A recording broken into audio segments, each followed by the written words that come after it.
Hello, well, welcome to the Fireside Chat, embracing a low-code CRM solution as the driver of business innovation. At this session, we will take a closer look at the business transformation story of IDLC Finance, the largest non-banking financial institution in Bangladesh. And with around 40 branches across the country and over 1,400 employees, IDLC offers a wide range of loans, deposits, capital market products, and services to corporate, consumer, and SME client segments. And today, we are joined by Mr. Mir Tariquzzaman, the Chief Technology Officer of IDLC Finance. Mir is responsible for establishing and managing a dynamic IT infrastructure of IDLC Group. Hi, Mir. Thanks for joining us today in this session. Hello, Mike. How are you? And it's my honor and pleasure to be with you on this event. Doing good, thank you. We are all excited to hear about the success of IDLC. And I'll probably start with my first question. I know that you've been working at IDLC for over 25 years. Could you tell us a bit more about the organization and its road to success? Okay, it's a long story, but I'll try to keep it short and brief for the audience. We actually got enlisted in the market in 1985 as a non-banking financial institution. And we were a specialized finance company, mainly targeted to do industrial leasing for the corporate and industrial sector. At that point in time, we were actually corporate focused, doing wholesale lending and leasing. Eventually, in the mid-90s, we started to shift our focus from corporate to a more retail kind of market. And we started off with home loan or the apartment finance, we called it at that point in time. And we actually got a very good response from the market. And by early 2000, we were a strong contender in the industry of home loan. And simultaneously, we were also working with equity market and advisory services. We had merchant banking licenses. In mid 2000, we started, thinking of contributing to the SME market. Mm-hmm. And at that point in time, CEDA, the Canadian International Development Agency, were with us, as well as with the Canadian government. And with them, we actually opened up we called it Local Investment Center. And then rest is actually history. Once we started the retail home loan side and we moved on, we had our footprints in all the major segments of the finance industry. So Got it. Over this year, this long journey, we tried to be the top service provider. And I think we want to continue in that, keep that position and be the top service provider in financial sector. Okay. So currently IDLC. You, Got it. Thanks. And I know that currently IDLC is the largest multi-product non-banking financial institution in Bangladesh. So what are the key business drivers for the organization? Yeah, that's a very, very interesting question. You can identify a lot of factors. They are people. People is what drives our whole business. That is the number one thing. I mean, the people of IDLC are driven, committed, and they're absolutely bound to serve the customer. They will go 10 steps ahead to help them out on issues. So that is the first thing that drives our business. All right. And of course, with that, we have innovation. We have to innovate and change, products to accommodate or align with the market requirements. Like there was a situation that government wanted to encourage, green financing. They wanted to environmental friendly organizations to have more access to funds. And we actually came up with products that actually serve those specific segment of the market. And similarly, for women entrepreneurs, we started doing a lot of things. Yes, we do innovate products, we do align products with market, but end of the day, it's our people that makes the difference. Okay. And along with that, we have, technology to automate processes, to give, faster drives IDLC success. That makes sense. That makes sense. And since you mentioned technology, right? What role does IT play in supporting the company's business goals, right? And could you share some maybe insights on IDLC's IT strategies that drive the organization's growth?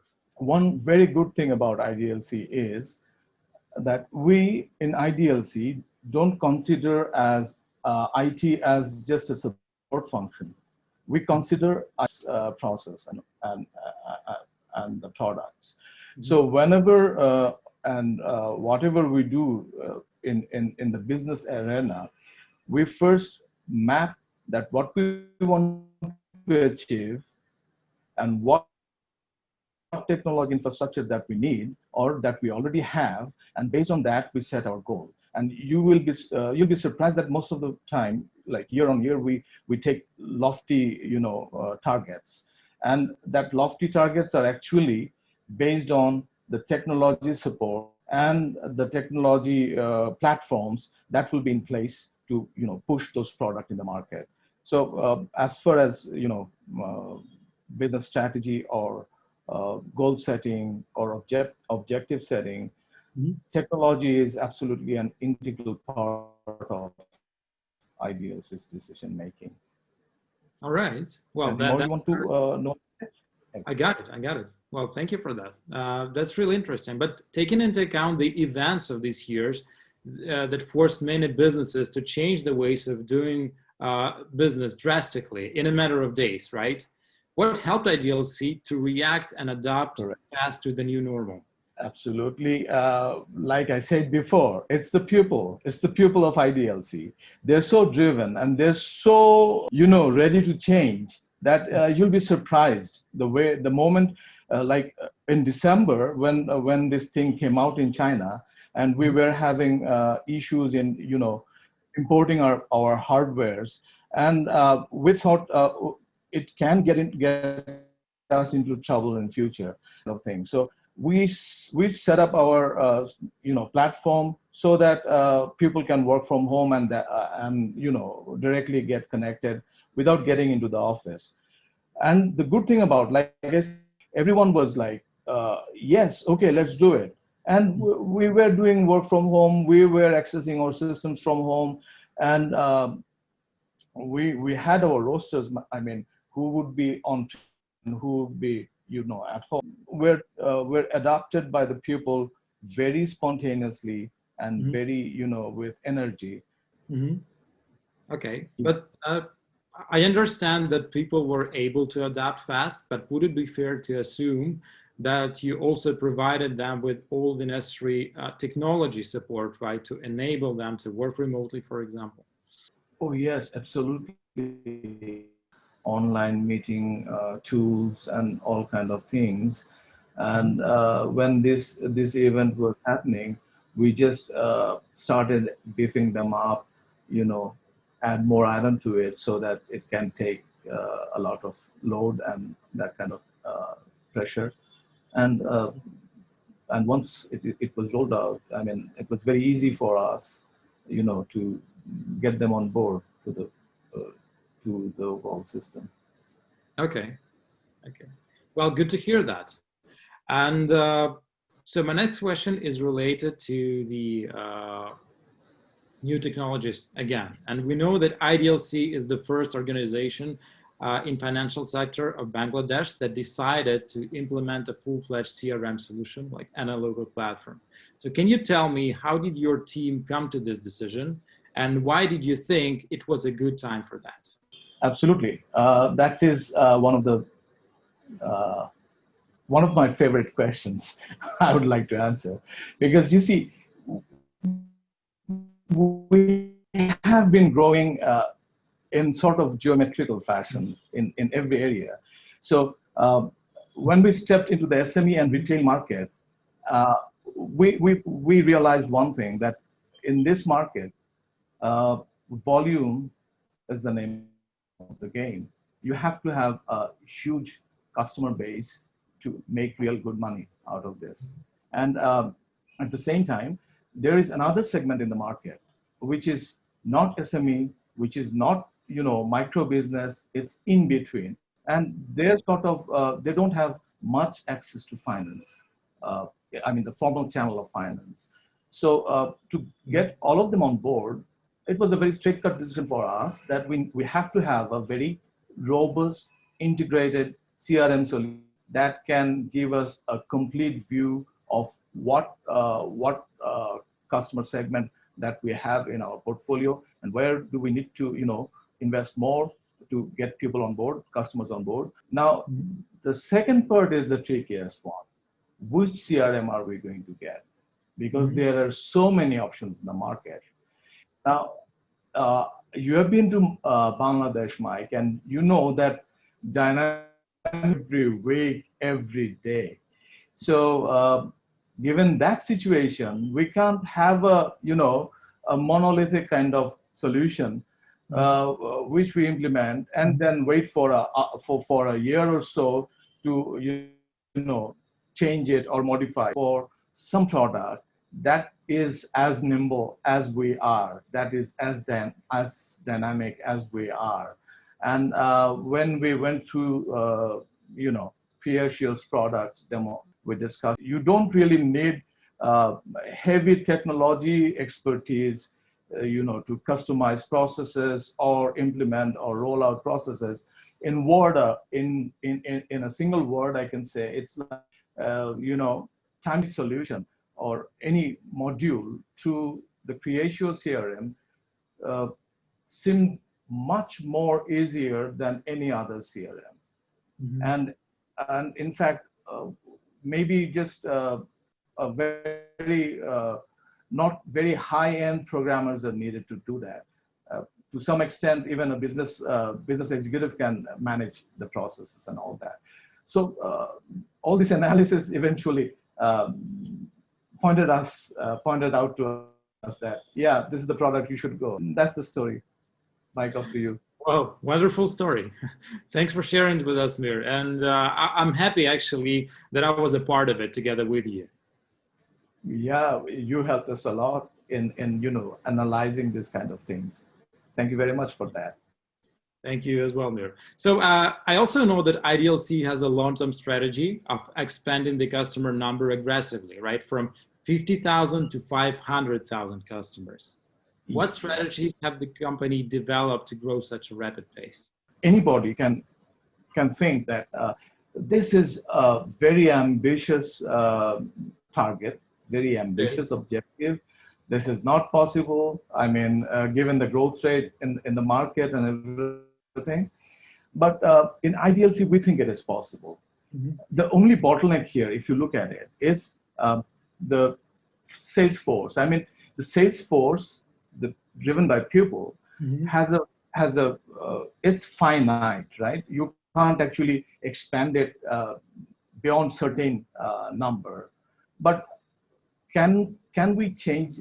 I mean, can we introduce some other sales force in parallel with the pupil sales force? That is what we were thinking. So in the given scenario of digital marketing and online access and so many social medias and everything, we were thinking, why not take advantage of that, create an alternate sales force, which will be driven by systems or technology altogether, which will be driven by rules and system-based rules, and that will give us huge access to the the segment I talked about, the segment which is not SME, not micro, in between, and they have access to it. Then, I mean, the job is done. I mean, 500,000 will be achieved in just a jiffy, and maybe we can achieve more. Oh wow! Yeah, thank you for sharing such insights. And I'm sure that you're getting a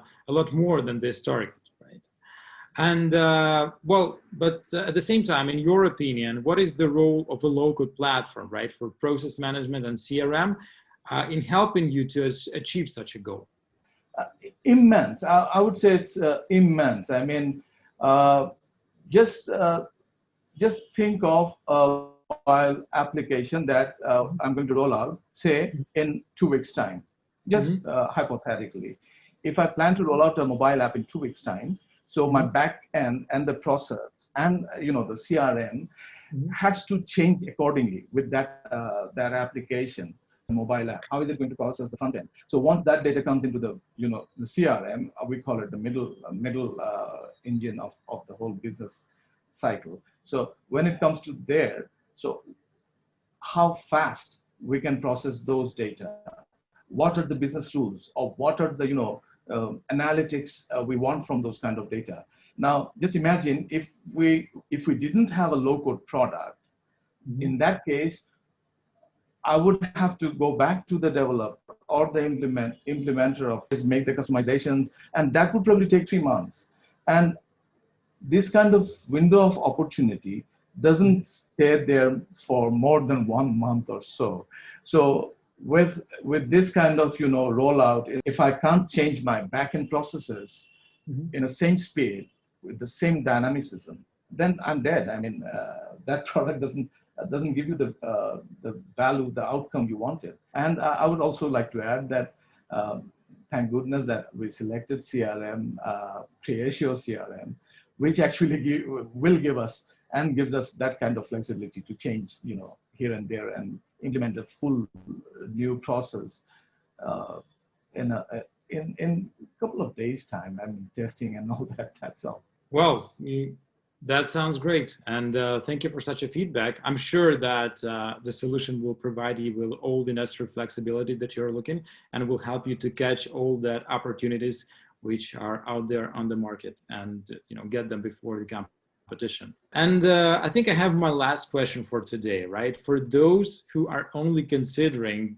going through the technology-driven business transformation, what would be the best practices and recommendations you could share? Okay, so this is a really tough question. I mean, for IDLC to take a decision like this was quite simple. And what I can do is I can tell you what we did, and maybe who are there to get into digital transformation, they can pick from that. And the first thing that we started thinking is look at the customer, what is his needs, and what is the volume of service that you are trying to give. If you are not trying to get into a big volume kind of thing, there's no point in getting into digital and mass scale software solutions and that kind of thing. But if you are actually focusing on that, you will probably know that what products are good for you, what products you want to market online or through alternative channels. The second thing is that is not good enough. I mean, you can design a beautiful product which will be sought after by any individual, any organization, but the thing is, do you have your back-end processes ready to serve that product? I mean, my sales force can go out and sell, hundreds of products, but do I have a back-end process to serve those customers or to serve those kind of products? If I don't have that, then it's right time to change those processes, to redesign fast as you can. And once you have that, I mean, you have front end, you have innovative products, and you have a back-end process that will actually complement that frontliners. Only then there's a success story. Otherwise, those the digital products or that kind of thing will be just some stunts or some show-off thing, which will wither away in a month or so. But if you really want a sustainable digital transformation or a sustainable digital product in the market, in that case, it's not only the product. You have to think of the product. You have to think what are the channels you're going to sell it through. I mean, are you going to sell it to Facebook, or are you going to sell it to your own mobile app? that is something you have to decide, right? And then you have to ensure that you have an integrated backend or an integrated process engine that can actually process the outputs of those, digital platforms. Mhm. And only then it will make sense for you. Otherwise, it's a no-go. After you. Understood. Understood. Thank you for such a valuable advice. I think that was extremely interesting for our participants today to learn about your experience and how you actually managed to reach success with onboarding the proper technologies and about the very ambitious plans that you have. And I'm sure which you will achieve them all in the nearest future. Thank you very much, Mike. So I wanted to thank you once again for taking your time to join us today and be a part of the Accelerate Global experience. It's our pleasure to help IDLC with its ambitious goals, and we are excited to hear that Creatio logo platform for process management and CRM will help you further in advancing your business. I'm sure Creatio will help us in that area, and I'm really thankful that you invited me in this program and allowed me to share my experience with you. And the way we're seeing things, I'm sure this Creatio process management and CRM solution will take us a long. Thank you very much, the Creatio team. Thank you. Thanks a lot for all your collaboration. It's always a pleasure talking to you.